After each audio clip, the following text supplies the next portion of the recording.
In this video, we will be looking at three invasive bird species: the red-vented bulbul, the common myna, and the European starling.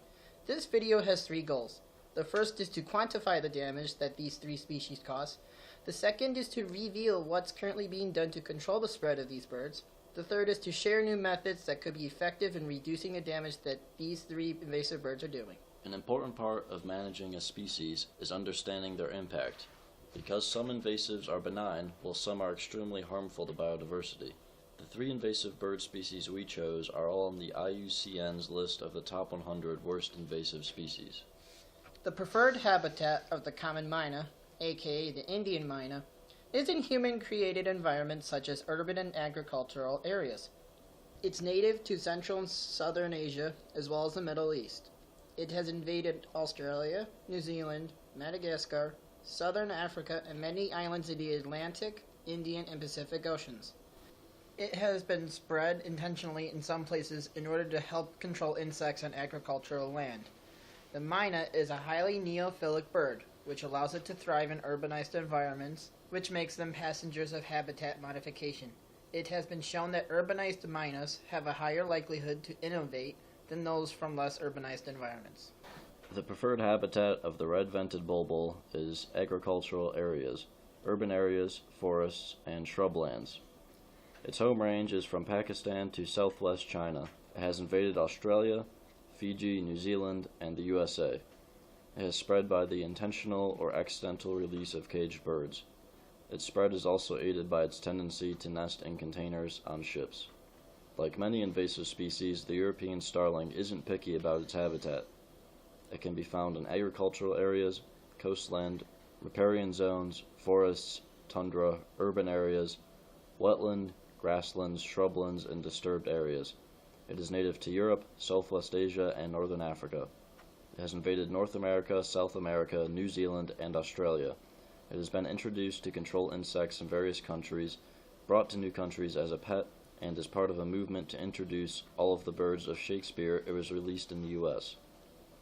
After being released in the U.S., it spread via natural dispersion to Canada and Mexico. Invasive birds are often thought to take food and shelter resources from native species. They are often visible to the public. It is often very difficult to distinguish the impact of invasive species from the impact of humans. Low tree density in nature reserves and fragmentation of vegetation leads to increased habitat for the common myna. The common theme across all scientific articles on the common myna is that it thrives in areas with low tree density and urban environments because it prefers man-made nesting cavities. Forget the fox, cross out the cane toad. When it comes to the most hated feral species in Australia, the Indian myna bird tops the list. And as Damien Murphy reports, fed-up communities are now fighting back. Their public enemy number one. It's war. Myna bird, major problem. It's that bad. Killing natives, fouling patios, raiding homes, attacking the baby in the bassinet, making noise. The common myna is occupying unoccupied niches in urbanized environments that native species can't utilize. It is thus viewed as the cause of native species decline rather than a correlate. The same study found that mynas use significantly fewer tree hollows than native species. Mynas instead prefer to nest in artificial structures. This indicates that mynas have little habitat competition with native species in urbanized areas. Management efforts should be directed at improving habitat quality for natives rather than a culling of the common myna. The critically endangered Tahiti flycatcher is a bird endemic to the island of Tahiti. There are only 44 of these birds that live in separate valleys and isolated populations. In one paper, the authors suggest that the high incidence of interactions between the red-vented bulbul and the Tahiti flycatcher around nests with eggs indicates nest predation, whereas the interactions between the red-vented bulbul and the Tahiti flycatcher suggest competition for territory and nest sites.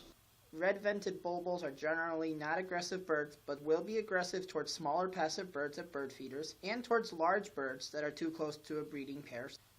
The European starling is a commonly despised species in the U.S. However, most of this animosity seems to be due to being an inconvenience to humans rather than a major threat to biodiversity.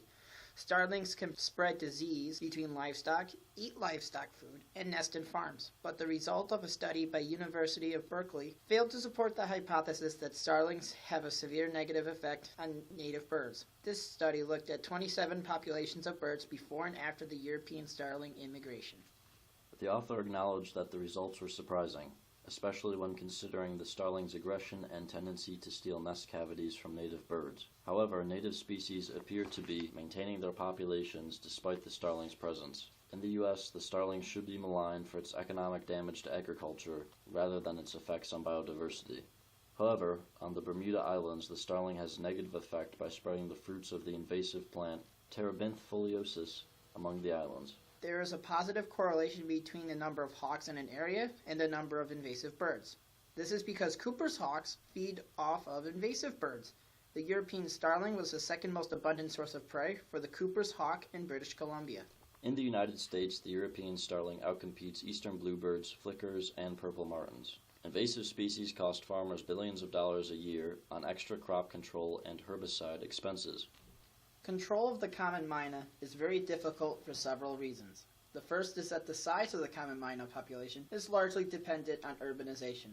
The common myna thrives in urban environments because it is a highly neophilic bird, which means it has a fondness for trying new sources of food. The common myna is unlikely to be punished for this behavior in most urban environments. The myna also learns to avoid certain areas in situations when it sees something negative, such as being trapped, happen to another bird. The U.S. Fish and Wildlife Service has put the red-vented bulbul on a list of injurious species that can't be imported to the U.S. without a permit. One method that has been tested is artificial nests.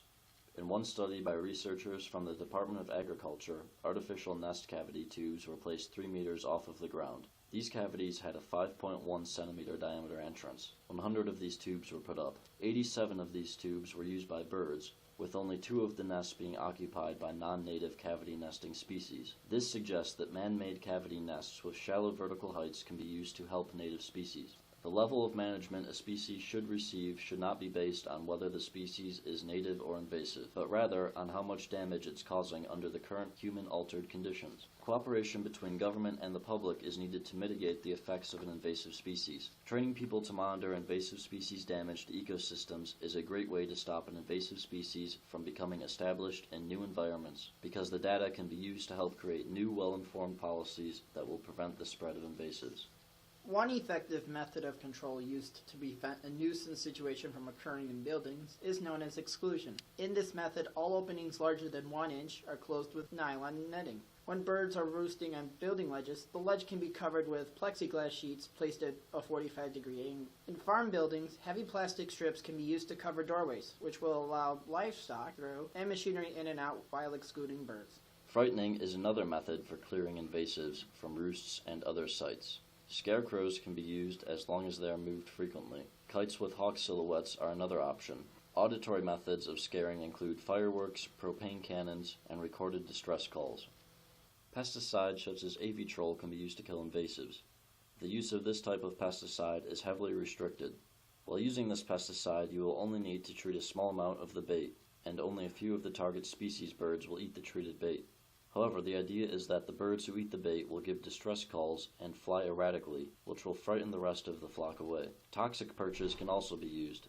When the birds put their feet on these to rest, a toxicant will enter the feet of the bird and go through the skin. This kills the bird after 2 to 3 days. However, these methods leave carcasses that are toxic to humans and animals and need to be disposed of immediately. It appears that these 3 species made the IUCN list mainly for the economic damages they cause. The biodiversity damage caused by the red-vented bulbul is limited, but still significant. Therefore, we believe it is a pariah. The Myna seems to be the victim of a bad reputation. It may indeed crap on people's patios, but none of the literature we read indicates that it eliminates native birds. Instead, it's a passenger of habitat modification who's more suited than natives to utilize urban environments. The European starling is guilty of spreading invasive plants among islands and across continents. However, most of the damage it causes is to agriculture rather than biodiversity. Native birds are able to survive starling aggression. It appears that human alteration of habitat combined with transportation of birds is the true threat to native biodiversity.